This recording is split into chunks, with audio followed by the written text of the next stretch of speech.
September 17ஆம் தேதியோடு மோடிக்கு 75 வயதாகிறது. இனிதான் அவருக்கு கண்டம்.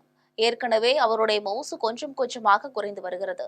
அதோடு பாஜகவின் தாய் நிறுவனமான RSS மோடிக்கு எதிராக திரும்பிவிட்டது.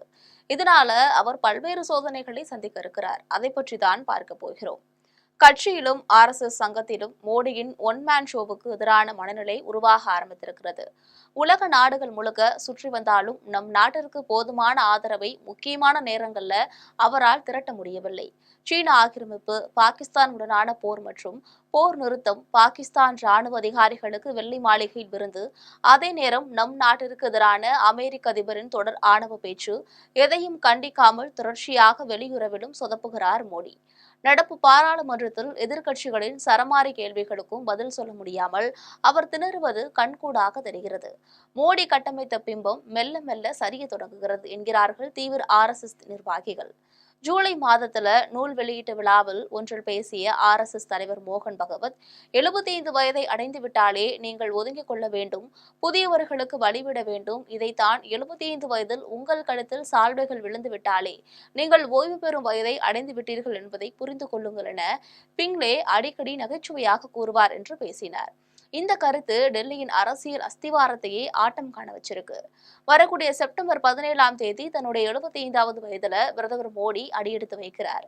இந்த நிலையில பிரதமரை மறைமுகமாக ஓய்வு பெற வலியுறுத்திதான் இப்படி ஒரு கருத்தை சொல்லியிருக்கிறார் என்று தேசிய அரசியல்ல பரபரப்பு தொற்றிக் கொண்டிருக்கிறது. உடனடியாக அவர் மோடியை குறிப்பிட்டு பேசவில்லை, பொதுவாகத்தான் சொன்னார் என பாஜக வட்டாரங்களிலிருந்து விளக்கமெல்லாம் வந்தன.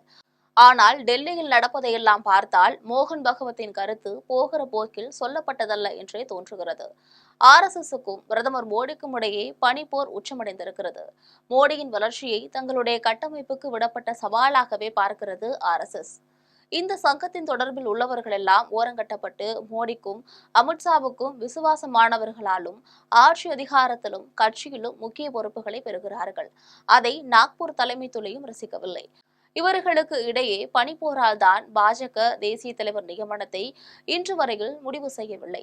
டெல்லியிலும் நாக்பூரிலும் உள் விவகாரங்களை அறிந்த பாஜகவின் தேசிய தலைவர்கள் சிலர் RSSக்கும் மோடிக்கும் இடையேயான மோதல் இன்று புதிதாக தொடங்கிவிடவில்லை.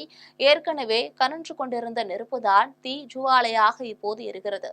2014 பிரதமரானவுடன் RSS தொடர்பில் இருக்கக்கூடிய சீனியர்களை ஓரங்கட்ட மார்க்தர்ஷக் மண்டல் என்ற ஒரு அமைப்பை கட்சிக்குள் உருவாக்கினார் பிரதமர் மோடி. அதாவது 75 வயதுக்கு மேலானவர்கள் எல்லாம் கட்சியின் வழிகாட்டிகளாக இருக்க வேண்டும், தேவைப்படும் ஆலோசனைகளை வழங்க வேண்டும் என்ற கோஷத்தை அவர்தான் முன்வைத்தார். அந்த மார்க்தர்ஷக் மண்டல அமைப்பின் முன்னாள் பிரதமர் வாஜ்பாய், சீனியர்களான LK அத்வானி, முரளி மனோகர் ஜோஷி ஆகியோரை உறுப்பினர்களாக்கி கட்சிக்குள் அவர்களுக்கு இருந்த அதிகாரங்களை பறிச்சாரு. சங்கத்திலேயே மோடிக்கு ரசிகர் பட்டாளம் இருந்ததால் அவரை எதிர்த்து கேள்வி கேட்க அப்போது ஆளில்லை. பாஜக தேசிய தலைவராக இருந்த அமித்ஷாவும் பிரதமர் மோடியும் வைப்பதுதான் கட்சிக்குள் ராஜ்யமாக உருவாக தொடங்கியது.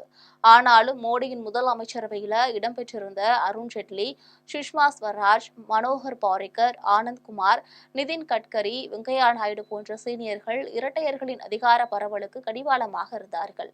2017க்கு பிறகு நிலைமை மாறத் தொடங்கியது. மோடிக்கு கடிவாளமாக இருந்த சீனியர்கள் பலரும் வயோதிகம் காரணமாக நோய்வாய்ப்பட்டு அடுத்தடுத்து மரணமடைந்தார்கள். மிச்சமிருந்தவர்களும் ஒதுங்கிக் கொள்ள மோடி அமித்ஷா கூட்டணி கட்சியையும் ஆட்சியையும் தங்களோட முழு கண்ட்ரோலுக்கு எடுத்தது.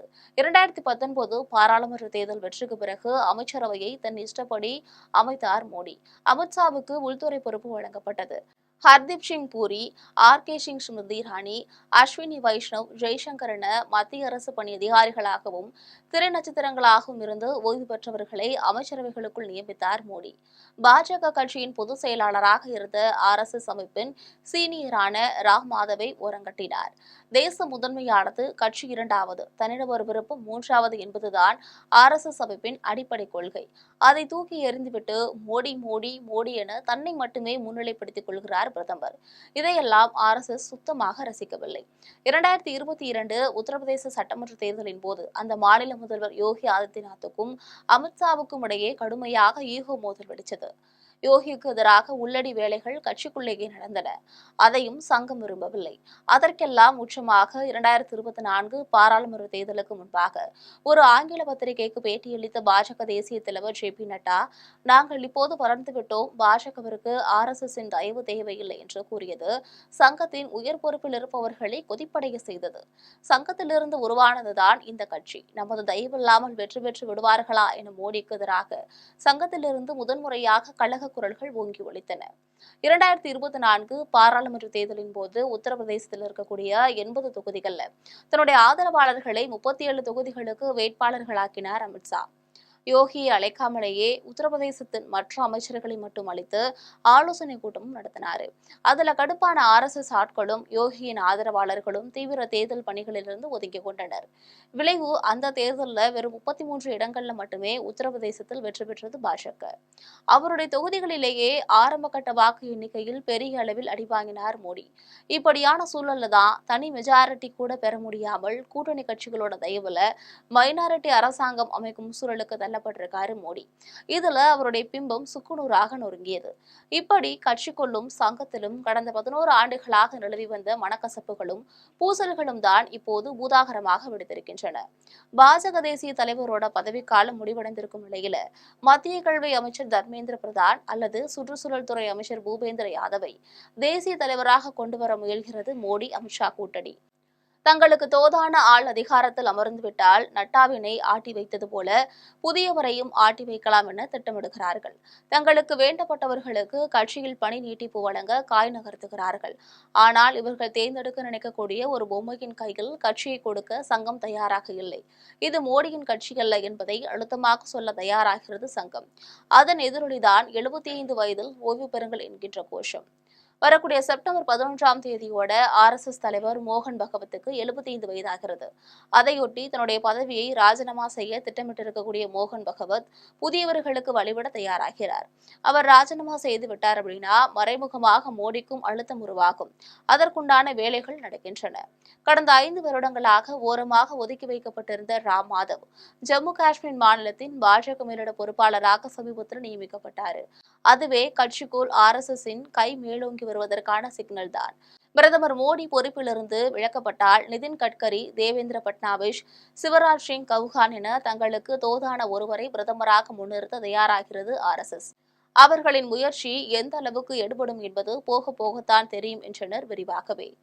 2024 பாராளுமன்ற தேர்தலின் போது மோடியுடன் கேரண்டி என்ற தலைப்பில்தான் தேர்தல் பிரச்சாரத்தையே முன்னெடுத்தது பாஜக.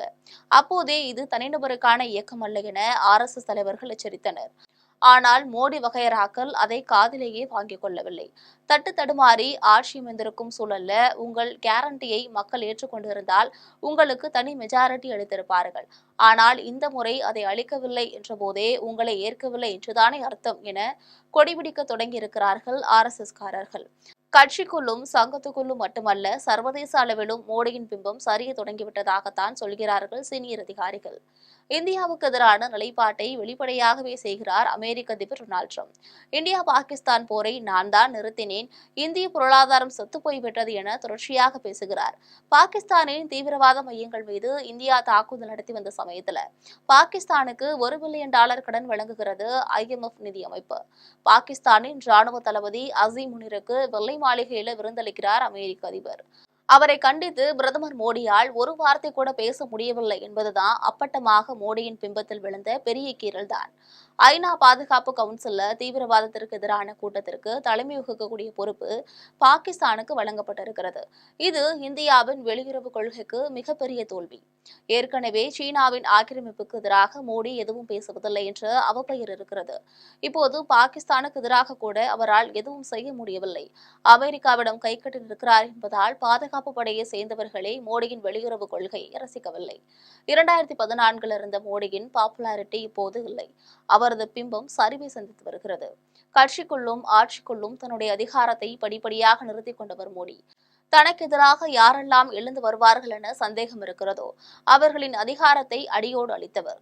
மோடியின் தந்திர அரசியலிலிருந்து தப்பி மகாராஷ்டிர முதல்வராக ஆவதற்கு தேவேந்திர பட்னாவிஸுக்கு பல ஆண்டுகள் ஆனது.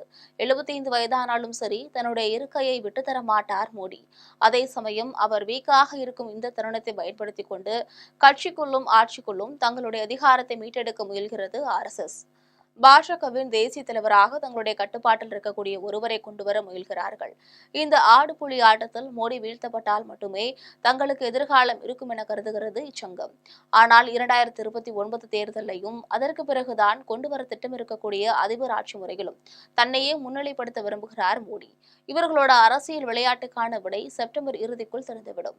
கட்சிக்குள்ளும் ஆட்சியிலும் மோடியின் பிம்பம் சரிவை சந்தித்திருப்பதை பாஜக RSS அமைப்புகளே ஒத்துக்கொள்கின்றன. 2029 தேர்தலில் அவரை பிரதமர் வேட்பாளராக முன்னிறுத்தினால் சரிவை சந்திக்க வாய்ப்பிருப்பதாக நாக்பூரிலும் குரல் ஒலிக்க தொடங்கியிருக்கிறது. ஆனால் மோடியின் கணக்கோ வேறாக இருக்கிறது. அடுத்த 10 வருடங்களுக்கு இந்தியாவை ஆள்வதற்கான கனவை மோடி நகர்த்துகிறார் அவர். இந்த அரசியல் விளையாட்டில் யார் ஜெயிக்கப் போகிறார்கள் என்பதில் இருக்கிறது பரப்பர இந்திய அரசியல். இது எப்படி போகும் என்பது செப்டம்பர் வரை பொறுத்திருந்து பார்ப்போம்.